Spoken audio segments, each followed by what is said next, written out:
When Mitch Kupchak came to you and said, I can get you Pau Gasol for Kwame Brown, what did you say back? No, you can't. Exactly 17 years before the shocking Luka trade, the Lakers added another European superstar, and just like with Luka, it was completely out of the blue. It was a big surprise that, this happened, you know. It was definitely a huge, I remember. There was something written or a rumor that Pau Gasol might be available.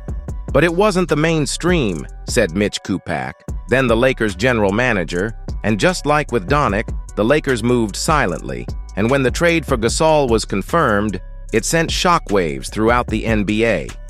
Not only was the trade unexpected, because nobody knew that the Grizzlies wanted to part with the best player in franchise history, but also because the package Memphis got in return was laughable. Kwame Brown is gone. The City of Angels, Hollywood just should be celebrated. This man was a bona fide scrub. Apart from 2 first-round picks, the Grizzlies got Kwame Brown, one of the biggest busts in NBA history.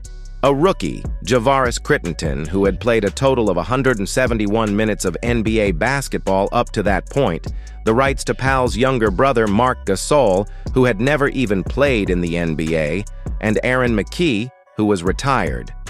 Aaron McKie was on our team the previous year, but now he was coaching as an assistant coach in Philadelphia. And we called him up and said, listen, would you like to make another $1 million? The trade was considered the biggest robbery in modern NBA history. Respect whatsoever, but I'm sorry to tell everybody the truth. He has no game whatsoever, plays no defense, doesn't have the heart, the passion, or anything that comes with it. And you're asking me whether they gave up too much? Please, the Los Angeles Lakers knew exactly what they were doing. They should be celebrating right now, and Kobe Bryant should not be saying a word. And the rest of the league was appalled. The Spurs coach, Greg Popovich, was so disgusted that he wanted the NBA to change trade rules. What they did in Memphis was beyond comprehension. There should be a trade committee that can scratch all trades that make no sense. I just wish I had been on a trade committee that oversees NBA trades. I'd like to elect myself to that committee. I would have voted no to the LA trade. Gasol instantly improved the Lakers, who finished the season on a 22-5 run, made 3 straight NBA Finals, and won 2 NBA Finals. He even had his jersey retired in retro respect. The trade worked for both teams since Marc Gasol became a cornerstone of the Grizzlies franchise, being arguably the best player in their history. Another similarly baffling trade for a star power forward dates back to 1995, when Dennis Rodman joined the Chicago Bulls. This deal was strange not only because the return for Rodman was minuscule, but also because some of the Bulls players hated Rodman's guts, especially Scottie Pippen, for a beautiful back pass for Pippen, and he is a wall and will be a player foul.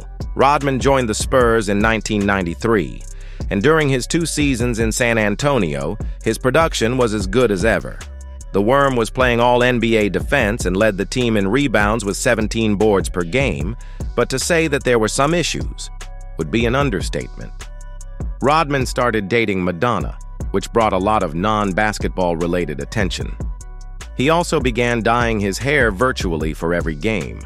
He was perpetually late for meetings, could often be seen drinking and partying, and was an overall nuisance on every level during the 1994 season.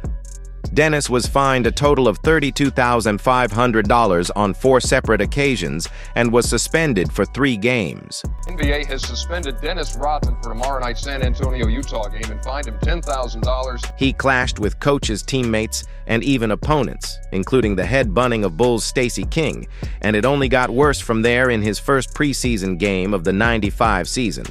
Rodman got ejected and spiced it up by throwing a bag of ice at Spurs coach Bob Hill. He then missed time due to a separated shoulder from a motorcycle accident and was again suspended on multiple occasions, but things really heated up in the '95 playoffs in the middle of Game 3 of San Antonio's second round series against the Lakers.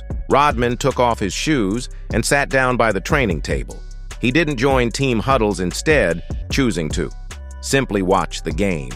Hill did not put him back on the floor in Game 3, and then Spurs general manager Greg Popovich suspended him for Game 4, and even though the Spurs won the series and Rodman averaged 15 rebounds in the conference finals, it was clear his days in San Antonio were numbered. In fact, his NBA career might have been over because nobody wanted anything to do with him except for the Chicago Bulls general manager Jerry Krause knew that the team desperately needed rebounding and defensive presence.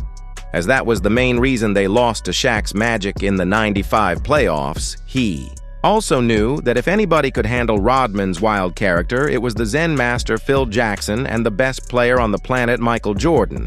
But Scottie Pippen was absolutely against the addition of Rodman, mainly because of all the dirty fouls while Rodman was a member of the Bad Boy Pistons, so Phil Jackson made Dennis apologize to Scottie in order to sign with the team desperately needing money and wanting to team up with MJ. Rodman accepted, and on October 3, 1995, Rodman was traded to Chicago for Will Perdue, a backup center who averaged 4 points per game. That's it.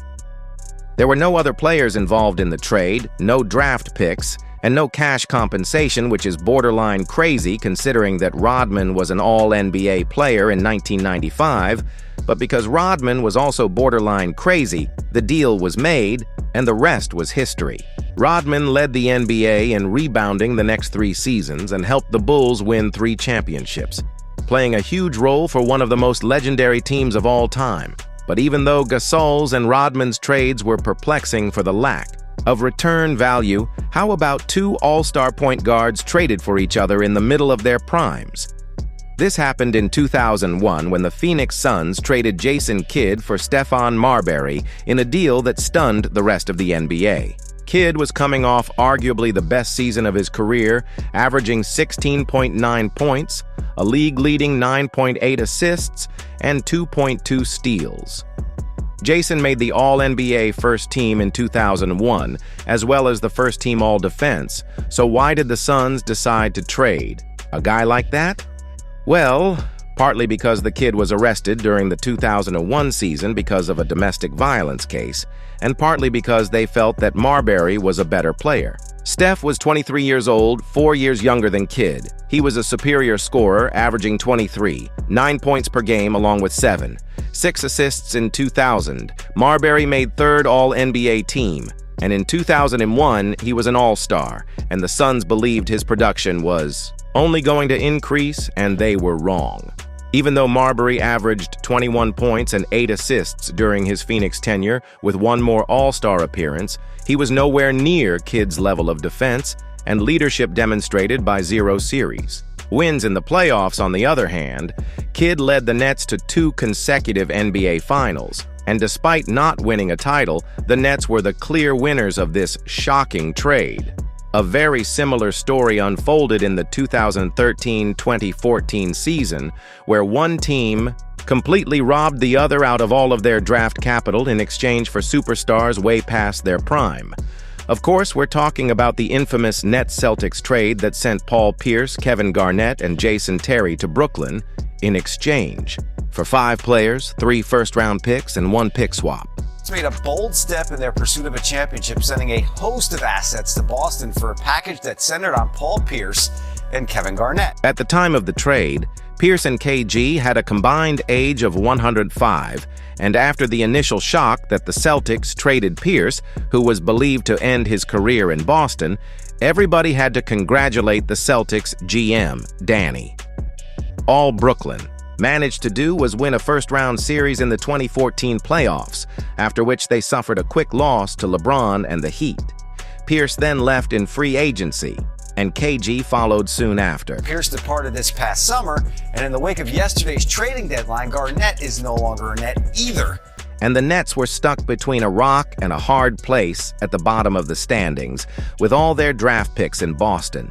As a result of this trade, the Celtics were able to rebuild into a championship contender in record time, largely because of the Nets picks that turned into Jaylen Brown and Jason Tatum. And speaking of the Celtics, let's talk about the biggest victim of their early championship success, Wilt Chamberlain, who had not one but 2 shocking trades during the era where superstars almost never got traded. The first time it happened was in 1965, when Wilt was averaging an unreal 39 points and 23 rebounds per game, playing in his 6th season with the Warriors. Just 2 years after the Warriors relocated from Philadelphia to San Francisco, they got into financial trouble, and Wilt was the main reason why his salary outweighed